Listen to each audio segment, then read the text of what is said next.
Kita nak merentah desa, Zil. Merentah desa. Hari yang keberapa, Zil? Lah kelima pula, yang kedua. Merentah desa ya. Besok Hari yang ketiga merentas desa. bukan hari kejohanan merentas desa. Esok, Zil. Esok hari ke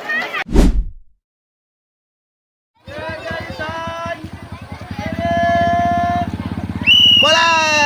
Semangat! Hari kedua latihan merentas desa SK Paso 2. Lari kali. Wah, PPKI nombor 1. Weh, kau nak wakil sekolah kat ni? Oh ya, bagus. Macam tu lah. Syamimi, lari Syamimi. Salam. Okay, Kalish. Mantap Kalish, ha? Laju Kalish. Aidil. Airi, okey Airi. Mantap. Tapak koyak ego. Bapak koyak. Ego tak nak lari tu. Lari dulu. Tapak koyak ego. Macam ni lah. Mantap. Mantap Akil. Meninggalkan apa? Aidil. Semangat Aidil. Farisha, cepatlah sikit Farisha. Berlenggang-lenggang Farisha lah. Hai Farisha. Okey, terus. Terus.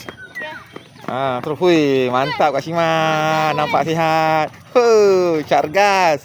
Cepat. Okey, Syamimi. Mantap Syamimi.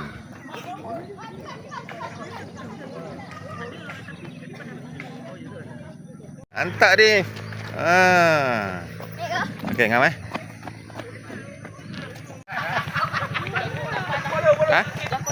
Dah koyak dah? Dah koyak dah? Lalu, besok beli baru. Esok tak beli baru jangan. Tak kena.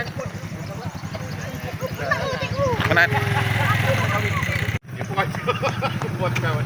Tak pernah boleh lah.